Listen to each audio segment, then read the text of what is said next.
Você sabia que os curdos são os maiores povos sem estado próprio, distribuídos geograficamente por diversos países e muitas vezes estando vulneráveis a diversos tipos de violência? Me chamo João Vitor, curso a quarta fase de Relações Internacionais da UFSC, e no episódio de hoje da série Crises e Conflitos vamos falar sobre a relação entre os curdos e a Turquia, explorando principalmente dois momentos dessa relação, que podem ser analisados através da teoria de securitização desenvolvida pela Escola de Copenhague.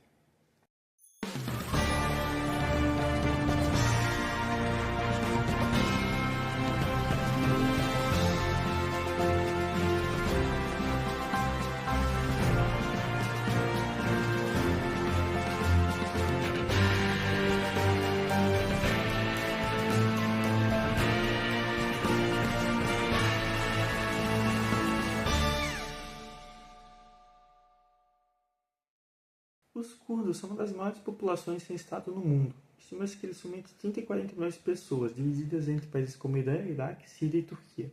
O foco desse vídeo será na Turquia, onde os curdos compõem a maior minoria étnica e linguística, representando cerca de 15 a 20% da população. Após a Primeira Guerra Mundial, o Tratado de Sèvres, em 1920, propôs a criação de Estado curdo autônomo, desmembrando o Império Turco-Otomano.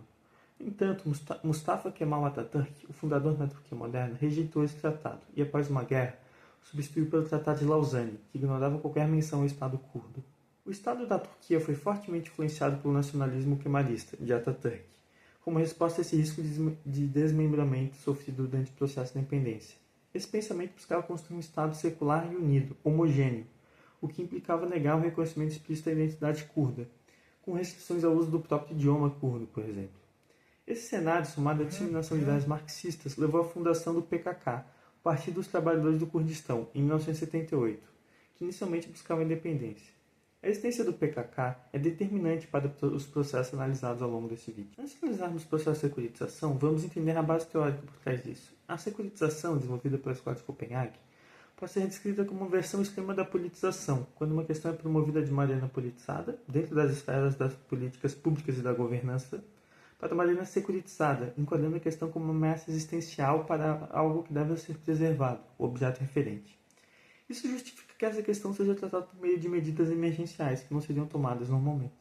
Entre os componentes principais desse processo, temos os agentes securitizadores, como elites políticas ou militares, que realizam o chamado ato de fala, declarando o objeto referente como ameaçado, o objeto referente em si, que é aquilo que deve ser protegido e se encontra ameaçado, como, por exemplo, a integridade territorial do país ou a identidade nacional dele. E nós também temos, retomando aqui, o ato de fala, como ponto central, que é realizado para convencer determinada audiência, que se julga necessário cooptar, de que a situação requer ações extraordinárias, sejam medidas militares, políticas ou outras. Na Turquia, a questão curda é um exemplo claro de como essa teoria se aplica, principalmente no setor societal, político e militar. Agora, entrando nas principais razões do primeiro processo de securitização dos curdos, nós podemos destacar o conceito de segurança ontológica que, dentro das relações internacionais, segundo Gere, se refere à necessidade do Estado de ter uma noção segura de sua própria identidade nacional, ou seja, de si mesmo. A Turquia, que surgiu das ruínas e do desmantelamento do Império Otomano, ficou marcada por esse processo e se desenvolveu uma identidade extremamente sensível em relação à sua integridade territorial. A diversidade cultural e étnica acaba sendo percebida como uma possível ameaça dentro da Turquia, uma ameaça à sua unidade nacional. E o governo turco por diversas vezes sentiu que sua segurança ontológica, ou seja, sua identidade nacional, estava enfraquecida e ameaçada por essa razão. Também podemos citar revoltas curdas e o papel do PKK. Os curdos se revoltaram no passado contra o governo turco por diversas razões, com destaque, por exemplo, para a revolta de 1925 e de 1937, revoltas de larga escala. Então eles sempre foram enquadrados como desestabilizadores do Estado. A fundação do PKK em 1978 intensificou ainda mais essa percepção, pois o grupo defendia a independência curda e, a partir de 1984, adotou a luta armada como uma estratégia, sendo classificado então como grupo terrorista pelo governo turco. Esses dois pontos que se conectam são essenciais e a base para que se compreenda o primeiro processo de securitização, que será mais detalhado a seguir. Abordando a parte mais teórica desse processo, no objeto referente, nós temos a soberania do Estado turco e sua integridade tanto territorial como social. A insurgência do PKK foi então enquadrada como um risco à sobrevivência do país. No papel de agentes securitizadores, temos o governo turco e elites nacionalistas centralizadoras, apoiadas pelo exército, que desempenharam papéis centrais como agentes securitizadores. Birdisley observa que desde a fundação da República, essas elites buscaram suprimir a diversidade em nome da unidade nacional turca.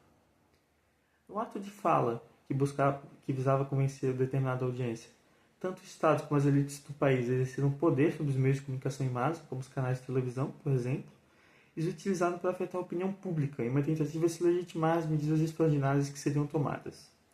Entre essas medidas, nós podemos destacar operações militares contra o PKK e comunidades curdas, resultando em milhares de mortes, 22 mil do lado do PKK e 11 mil do exército, no período de 1984 até 2002, além de civis que também se encontraram presos dentro do fogo cruzado. Também tivemos mudanças demográficas causadas por esse conflito, então muitos civis foram deslocados de maneira forçada, proibição e perseguição a partidos políticos curdos e também repressão a lideranças. Agora, avançando um pouco depois desse primeiro processo, chegamos ao ano de 2002, marcado pela ascensão do AKP, sigla para Partido da Justiça e Desenvolvimento, que ainda está no poder. O governo, com destaque para a figura do então primeiro-ministro Erdogan, adotou uma política conciliatória, buscando obter apoio da população curda, promovendo medidas de integração, como a liberação de transmissões de rádio e TV em curdo, além de permitir o uso do idioma em escolas privadas. Além disso, a postura do PKK mudou. Ao invés de demandar a independência, as exigências mudaram para mais autonomia política para os curdos. Isso propiciou um cessar-fogo em 2013, declarado de forma unilateral pelo PKK, o que acabou reduzindo as tensões por um período. No entanto, em 2015 o cenário mudou, com as eleições de junho, marcadas pelo sucesso eleitoral do HDP, o Partido Democrático dos Povos, de caráter pró-curdo, o que ameaçou os planos do AKP de reescrever a Constituição da Turquia. Para recuperar a maioria parlamentar, Erdogan convocou novas eleições e conduziu uma campanha intensa, associando o HDP ao terrorismo e ao PKK, retomando a pressão sobre os curdos. Essa campanha foi eficaz e o HDP perdeu votos enquanto o AKP conseguiu recuperar a maioria. Posteriormente, ainda no ano 2015, tivemos o fim do cessar-fogo, com o conflito retomando intensamente. Além disso, as crises na Síria e no Iraque fortaleceram regiões curdas autônomas, aumentando o medo de que algo semelhante ocorresse na Turquia. A segurança ontológica turca também foi presente nesse segundo processo.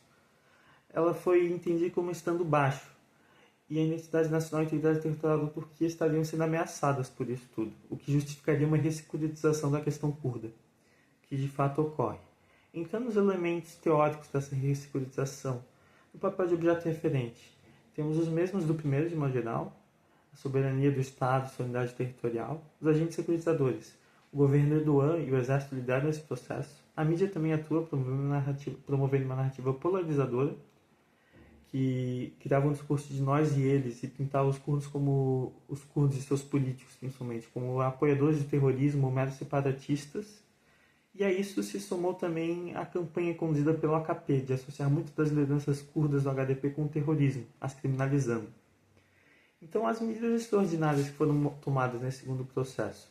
Temos operações militares que destruíram cidades curdas e causaram mortes civis, presas no fogo cruzado muitas vezes entre militantes do PKK e o exército turco. Perseguição ao HDP e seus membros, além de outros políticos e figuras curdas, associando todos eles ao terrorismo. Os próprios líderes do HDP acabaram sendo presos, entre eles Selahattin Demirtas, que havia concorrido às eleições de 2014 como presidente. E também tivemos ataques a ativistas, acadêmicos e líderes pró-curdos. Agora uma conclusão, comparando as razões como esse processo de securitização ocorreu. A segurança ontológica é central em ambos os processos, com a identidade nacional e a integridade territorial turca sendo entendidas como risco existencial, reflexos de processos discutidos anteriormente nesse vídeo. As medidas extraordinárias também foram semelhantes, incluindo a repressão militar e a perseguição política. Nos dois cenários, podemos ver que o governo turco reduz parte do que ocorre a um problema de segurança e terrorismo, conduzindo esse processo de securitização e tirando a questão curda da esfera da normalidade política. Nas diferenças, temos uma principal, no segundo processo, o elemento político eleitoral, que teve muita importância. Havia um cálculo político que envolvia deslegitimar o HDP para que fosse possível recuperar a maioria no parlamento, o que de fato funciona após a campanha conduzida pelo AKP. Também podemos citar o componente ideológico que esteve presente nas duas situações, inicialmente com o radicalismo do PKK e no segundo processo com o caráter anticapitalista e antinacionalista do HDP, somado ao PKK, que nunca de fato deixou de ser visto como uma questão de segurança pelo governo turco. Era isso para o vídeo de hoje. Obrigado por assistir. Acompanhe os demais conteúdos da playlist Crises e Conflitos. Curta esse vídeo, deixe seu comentário. E não esqueça de se inscrever no canal para ficar por dentro das novidades.